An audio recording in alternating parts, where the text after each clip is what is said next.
Well, have we been able to audit the Department of Defense? Answer is no. And some people laugh that off and say, well, you have to understand how large it is and how complex. I, Look, I'd like to see audits for a lot of things so that we understand where the money went. But there are a lot of people in Washington who are devoted to ensuring you and I never know that. So I don't know how you get past it at this point. President Trump fired the inspector generals. Everybody's up in arms. Well, where's the evidence that those people have done their jobs very well? I mean, we can't audit anything. And a big part of that is you have IGs on the ground. They call attention to things that are wrong, but then it's up to the Congress and the presidents to take action, and they haven't. So firing them is probably a great idea. See if you can find some honest men. How long will they be honest?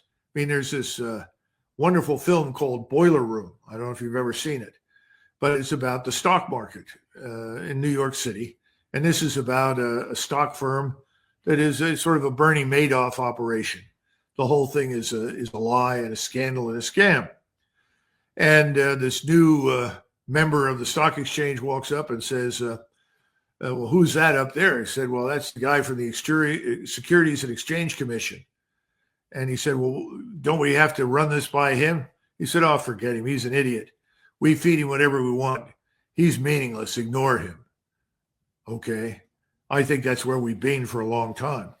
So corruption has eaten our lunch, certainly in New York City and Washington and probably everywhere else there's any significant concentration of wealth. So it's not going to be easy, but we're at a point in our history where we've got to take action because we're headed over a cliff. And you and I have talked about this cliff before. It's the financial economic cliff. Washington is drowning in corruption. Billions of dollars vanish without a trace. Audits? Impossible. Accountability? Non-existent. And now, as the system crumbles, we're standing at the edge of a financial disaster. Douglas Macgregor paints a grim picture of unchecked financial mismanagement in Washington. He raises concerns about the lack of oversight, the failure of institutions meant to enforce accountability, and the deep-rooted corruption that shields those responsible.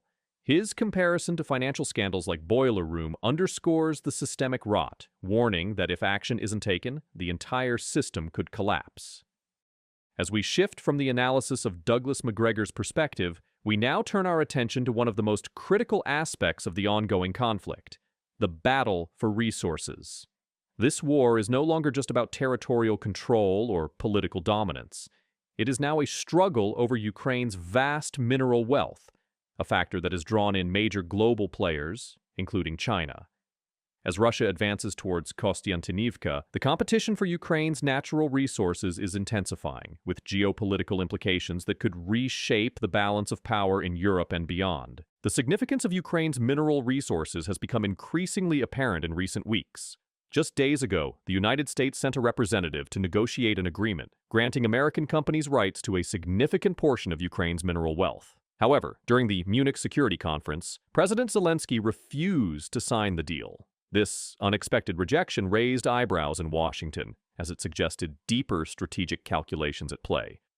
According to sources, Zelensky was deeply concerned about the nature of the agreement, which would have handed over 50% of Ukraine's future mineral resources without clear security guarantees in return. The Washington Post confirmed that Zelensky found no mention of security assurances in the proposed deal, which he viewed as essential given the ongoing war. Zelensky's refusal to sign the agreement appears to have been a strategic move to leverage Ukraine's resources as bargaining chips in securing greater Western military support. The United States, eager to secure access to these valuable minerals, attempted to pressure Zelensky into signing, especially with political uncertainties in the U.S. due to former President Donald Trump's influence. However, Zelensky saw an opportunity to widen the bidding process, inviting European nations to the table. European leaders quickly realized the stakes and have since expressed willingness to provide military aid in exchange for a share of Ukraine's mineral wealth. Reports indicate that the European Union has considered sending up to 100,000 soldiers to bolster Ukraine's defenses, though some sources suggest the number may be closer to 25,000. Nonetheless, Ukraine's leadership understands that their resources are worth far more, with estimates suggesting that securing their territory would require at least 120,000 soldiers. This geopolitical chess game has turned Ukraine's mineral deposits into a high-stakes commodity, with Western powers competing for access, while Russia continues its military campaign to seize these assets directly. The longer the conflict drags on, the greater the risk that these valuable resources fall into Russian hands. This has led to an urgent reassessment of Western strategies, as losing access to Ukraine's critical minerals would significantly strengthen both Russia and its key ally, China. China has been quietly positioning itself to capitalize on the situation. Unlike the West, which is still negotiating and debating security commitments, China has already begun setting up extraction operations in Russian-occupied territories of Ukraine. Reports indicate that Chinese companies are constructing production facilities and supplying equipment to local enterprises in these regions. This suggests that China is not merely a passive observer, but an active participant in the resource struggle, prepared to extract and refine minerals with Russia's backing. Once these operations become fully functional, China will have control over a significant portion of Ukraine's mineral wealth, allowing Beijing to dictate terms to European nations dependent on these resources. This development has alarmed Western policymakers, as it signals a shift in the global economic landscape.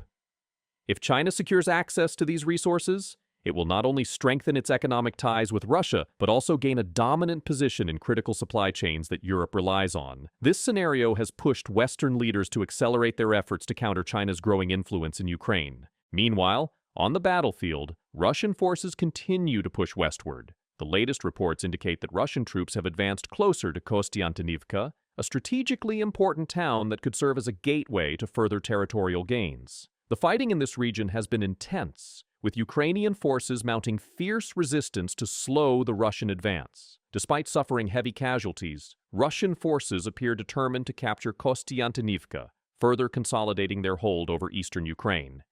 If Russian forces succeed in taking Kostiantynivka, they will gain direct control over additional resource-rich areas, further complicating the geopolitical struggle for Ukraine's mineral wealth. This would not only provide Russia with valuable raw materials, but also strengthen its bargaining position with China, potentially allowing Putin to negotiate more favorable economic terms with Beijing. At the same time, the situation on the ground remains fluid.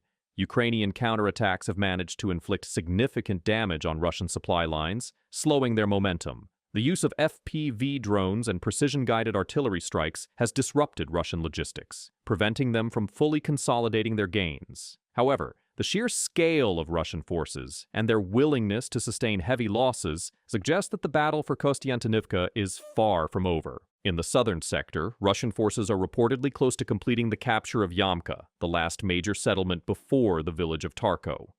If Yamka falls, it would mark the beginning of the battle for Lyman, a key strategic objective. Russian advances in this area indicate a broader strategy aimed at encircling Ukrainian forces and cutting off key supply routes. As the conflict escalates, the competition for Ukraine's mineral wealth is set to intensify. The stakes are higher than ever, with the West, Russia, and China all vying for control. The coming weeks will be critical in determining how this battle for resources unfolds, and whether Ukraine can leverage its mineral wealth to secure greater military and economic support from its allies. The battle for Ukraine's resources isn't just a military confrontation. It's a war over the future of global power dynamics. Russia's desperation to seize and exploit Ukraine's vast mineral wealth, fertile lands, and energy reserves underscores the true stakes of this conflict. Beyond territorial ambitions, the Kremlin understands that controlling these resources could provide them with economic leverage to sustain their war machine and prolong their aggressive policies. But Ukraine isn't just fighting for survival, it's fighting for sovereignty, independence, and the right to determine its own future.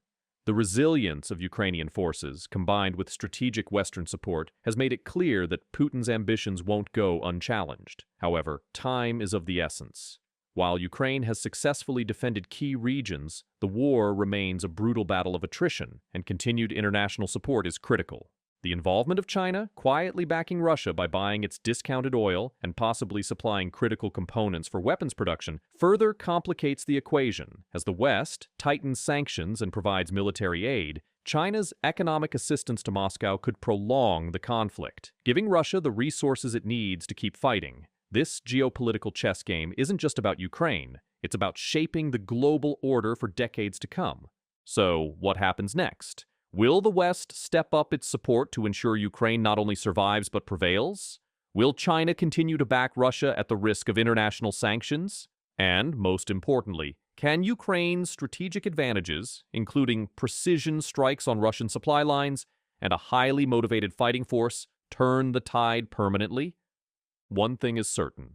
This war isn't just about borders. It's about the future of Europe, the balance of power in the world, and whether authoritarian regimes can be allowed to rewrite history through brute force. Now, I want to hear from you. Do you think Western nations are doing enough to support Ukraine? Should China be held accountable for its indirect support of Russia? Drop your thoughts in the comments below. And if you found this analysis valuable, don't forget to like this video, subscribe to the channel, and hit the notification bell so you never miss an update. Your support helps us bring you in-depth coverage and expert insights on this ongoing war. Stay informed, stay engaged, and I'll see you in the next update.